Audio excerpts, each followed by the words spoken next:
It's been 50 years since this album came out in 1975, and I reckon probably 30 years since I last listened to it, and 1 year since I made my YouTube debut. And one of my earliest videos was on Alice Cooper Goes to Hell. And I asked the question, was it better than Nightmare? And I also thought that it was probably time to give Nightmare another listen. And so I've been looking around for a cheap copy and I found it. This is the album, Welcome to My Nightmare. And the cover, like all of them, I think, has this crazing on the cover where the laminate started to peel away. And there it is. And it's on the Anchor label. And I don't know if I've ever noticed the Anchor label before. This album's had a lot of love. It's got a few hisses and a few pops, but it doesn't matter because I still very much enjoyed it. Now, when we're talking about this album, we're going to see it as a concept album, in which little Stephen takes us through his nightmares. And while that concept is slightly nebulous at times, it still works best, I think, in one sitting. And I really enjoyed it last night when I played it in one sitting and taking it all in. Now, this was an important album because it was the album on which Alice went solo. He'd been with the Alice Cooper Band beforehand doing albums like Pretty's for You, Easy Action, what have we got? Love It to Death, Killer, Muscle of Love, School's Out, and $1 Billion Babies. I don't know if I've missed any there. And I used to have them all, but now I only have two, Goes to Hell and Welcome to My Nightmare. And one of the things that Alice was looking for is a move from glam rock to theatricality. I mean, he still kept the rock and the glam and the humor and all that, but there was definitely an upswing, an uptick in the theatricality. And to do that, he needed a great band behind him. You know, he's gone from the Alice Cooper Band, which is, like an A-range band, I'd have to say. But with this band he's put together, it's like A triple plus band. And he's got Dick Wagner and Stephen Hunter on guitars. He's got Pentti Glan on drums. And the incredible, mercurial, for me, Prakash John on bass, one of my very favorite bass players. Bob Ezrin's producing, and he plays keyboards as well. So the big question is, does it still compel after 30 years? Well, let's find out. Ho!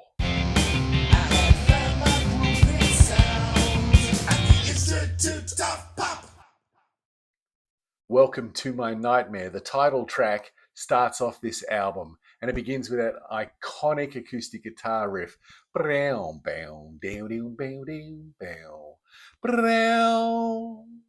And then Alice enters. He's crooning, he's whispering into our ear, welcome to my nightmare. And then the band kicks in for the second verse with those wah guitars really starting to create a rhythm. Alice goes from crooning to snarling, welcome to my nightmare. Beautiful. And then we go into this proggy, almost symphonic section, which builds and builds and builds. And then we get lots of wah guitars again and a horn section. And it builds, it ascends until that really amazing drum roll that comes down and gets us back to Alice. And now Alice is screaming to us, welcome to my nightmare. And then we have the end of the chorus, the thunder and the smashing of glass, and it all takes us out there. I mean, what a band. Absolutely superb. The complexity of this song is really dynamic and exciting. That then takes us into Devil's Food, and we get this real rock riffage coming in. So, really showing the influence of those early rock bands, of which Alice Cooper Band was one. And then Alice comes in screaming, get ready for the lady.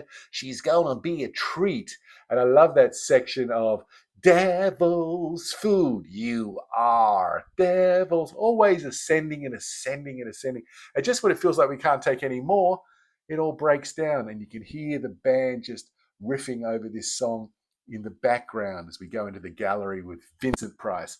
Can you dig it? With Vincent Price. I mean, he's comic, he's creepy, his delivery is just oh so perfect. And I absolutely love the lines. In fact, immediately after the consummation of the marriage, to the smaller and weaker male of the species, she kills and eats him. Oh, she is delicious, and I hope he was. And then the rant from Vincent Price builds it up again. The band's slowly being faded in, and they start to punch through, and it gets bigger and bigger until we hit a moment where the Black Widow comes in. If these words he speaks are true, we're all humanary stew if we don't pay allegiance to the Black Widow. Wow. And then we have a molten metal riff a la Black Sabbath. Then the theatricality breaks in the chorus. Love me, yes, we love me. Love him, yes, we love him. So good. The bass from Prakash John is way up in the mix, and then those guitars come over the top, and it's incredibly brilliant. And that final orchestral section that takes us away from this song is epic royalty at its finest. Really cool.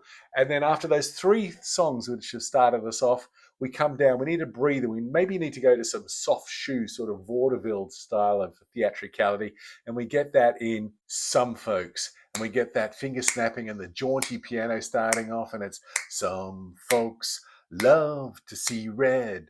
Some folks never talk about it. This song swings and it's really cool. And then it goes into that next section of I'm just no good without it. I'm not a man at all. It makes my skin crawl. So it's a swinging, cool tune, jazzy, absolutely loving it. But maybe it's not up to the level of the previous three songs. And I remember being at a party 30 years ago in 1995 where we were taking turns in putting on music as you do at parties. And this guy, Clem, cool guy, put on Some Folks. And I'm thinking to myself, why would you do that? And then it all became clear in the second half of the song. It's one of the most mind-melting breakdown sections of Alice Cooper's oeuvre, I would say. That bass starts funkily pummeling at the top. The drums come in and pulsate. And did I mention the power of this twin guitar assault? Absolutely amazing. And it just takes off and soars until we come back to this big moment of vaudeville at the end and we're out. Killer second half to that song. Love it. Some Folks. And then next is the enormous ballad, which you need, of course, is probably just before halftime in the theatre show. And it's called Only Women Bleed. Now, I've been doing a bit of reading about this album, and a lot of people say that this could be Alice's finest moment. I remember when I first heard it, I was probably 12 or 13, and having a little giggle at maybe the double entendre of the title. But it's so much more than that. It is an anthem. It is a feminist anthem, and I can't believe that this song is sitting on this album in the middle of it. I don't know how it fits into the concept, and I really don't care. It's an amazingly soulful vocal by Alice Cooper, and Robert Christgau says in his review, he said, "Only Women Bleed, the most explicitly feminist song to hit the top 40 since I Am Woman." And I wonder, I haven't done the research into this, but I wonder how many women have sung this song. The middle section is heartfelt and provides a motive that will be picked up later in the album. And then we have that change. This album is always evolving and particularly ascending with so much variety. It always seems to be ascending to new peaks. Black eyes all of the time. Don't spend a dime. Clean up this crime, and you there down on your knees, begging me, please come watch me bleed. Excellent. Slide guitar, this beautiful slide guitar and backing vocals take us out. It's moving and it's gorgeous and it's important on so many levels. And I asked the question, how many heavy bands were doing songs like this at this time? So variety, power, pomp, circumstance, theatricality, and rock. What more could we need? Well, let's flip it over to side 2 and find out. Department of Youth cracks the seal on the second side, and I almost feel that this is like a nod to the Alice Cooper band because it would belong perfectly and sit perfectly on an album like School's Out. I mean, you got the children's choir that is used for the backing vocals. It's a fanging riff, and it's just an anthem of teenage rebellion. I love the iconoclasm in the lyrics. It's absolutely fantastic. But also, equally, I think this is a song I can imagine Meatloaf doing, if that makes any sense. And I mean that as a compliment. I love the lines, who's got the power? We do. And who gave it to you? Expecting Alice Cooper to go, Donny Osmond. What? I love it. They absolutely nail this song. I don't know what it's got to do with the concept album of Stephen's trip through, our journey with Stephen on his trip through his nightmare. But I don't know. Maybe it's sort of a cleanser at the start of side 2. And the same can be said in many ways for the next song, which is Cold Ethyl. And this is a song I'm sure that when I was listening to it as 12 or 13 or however old I was, it must have worried my parents to hear these lyrics and this sound emanating out of my bedroom. It's got swagger, it's got sleaze, it's so successful, lots of S's there. And again, I almost feel like this could belong on something like Billion Dollar Babies with the song I Love the Dead and Sick Things, that sort of thing. It's comic. It is a nightmare. I don't know whether it's Stephen's nightmare, but the nightmare of opening up that fridge door when he's 97 and seeing cold Ethyl in there still, I don't know whose nightmare it would be more. I reckon cold Ethel seeing a 97-year-old Alice Cooper might run from the hills, suddenly unthaw and run. My God, I love that spoken section at the end. It's really cool as well. But now we have Years Ago, which dumps us back right into the concept, and we journey and continue our journey with Stephen. But it's a little bit different now because Alice has taken on the persona of Stephen and sings in that childlike voice. And it's all underpinned in a very gothic sort of style, not goth, just gothic, carnivalesque sort of thing, a weird amusement park, if you will. And is it a harpsichord which is playing here? I'm absolutely dreadful on picking up instruments. But Alice very much takes on board the persona of Stephen, and he delivers a very fragile, haunting, and terrified vocal. You know, he sings, "I'm a little boy, no, I'm a great big man. No, let's be little." Oh, I think I crucified that note, which is my nightmare, let me tell you. Anyway, it's stunning when Alice and the band do it. This then takes us into the dramatic epic, which is Stephen. And on an album that's full of dramatic epics, this is the big one. I mean, if we're thinking about this as a musical, this would be the showstopper at the end when the conclusions are reached, the climax is reached, and everything gets resolved, and probably not for the best. And this is really accentuated by Alice's incredible vocal, which is so twisted and deranged, that it has the ability to bring tears to the eyes. It is so emotionally overwhelming. Quite brilliant when he sings, "You've only lived a minute of your life. I must be dreaming. Please stop screaming." I don't think the chorus is quite as strong as the rest of the song here. But that's okay because then we build into this a bombastic instrumental section with the orchestration going wild, with the piano arpeggios and the strings going absolutely over the top. And it just gets better as it ascends and it continues more ascension. It's all full of proggy goodness. And this is very much a progressive rock album. And then he sings, "I don't want to feel you die, but if that's the way that God has planned you, I'll put Penny in your eyes and make it go away." And then we move to that amazing, is it a major scale switch there?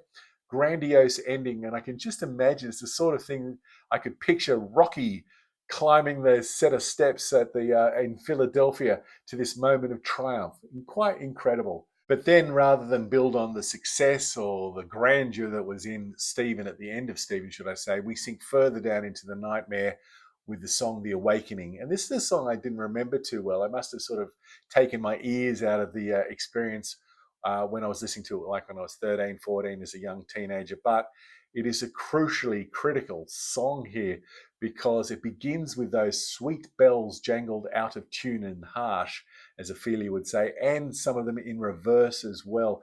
It's a crazed carnival in the mind, a lullaby for the deranged.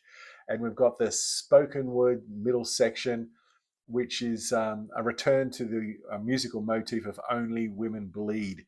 And then it builds up to these lines, "Suddenly I realize I see it all through real eyes. These crimson spots are dropping from my hand. And oh, it makes me feel like a man." Bittersweet in many ways here, emotionally unpinned and unhinged. So that brings us up to the last song on the album, which is called "Escape." And now it's party time, and it's a cool song. But you know what? I don't think it really fits in too much. I kind of, I don't know. It seems wildly out of place after the last three songs. It doesn't have the sing-along appeal of Department of Youth, and it's a minor letdown, but it does have that bridge, which is so um, like the Who, like Tommy. So we go out very much on a happy zone, but and a happy feeling. But I don't know whether we go out as quite as fulfilled as we could have been if the last song had been an epic rock closer making us sing along. I suppose that's what I'm trying to say. Anyway, that's it. Alice Cooper's Welcome to My Nightmare. I've got a few thoughts just coming up right now. Fundamentally, this is a superb and astonishing album. And I asked the question in 1975, who was doing music like this? Now, I know a lot of progressive rock had that layering, the complexity, the virtuosity, but who added the theatricality like this? Like you could see it on stage. And the only thing I can come up with, and I'm happy to hear your comments down below, is Queen and A Night at the Opera, but that didn't have the concept. Anyway, it has been an absolute pleasure to get back into this album, and I've had to think to myself, was I wrong a year ago when I suggested that Alice Cooper Goes to Hell might be the equal of Welcome to My Nightmare? Well, you're going to have to wait and watch the head-to-head video of that where I pit the two albums together song by song. Anyway, it has been a pleasure and a reminder that if music of any size, shape, style, substance, or Stephen gives you pleasure, then who am I to argue with your opinion? I hope you enjoy these videos. I hope you watch these videos, and I hope you've enjoyed the one we've just been through. And until next time, hope you're doing really well, staying cool, and bye now.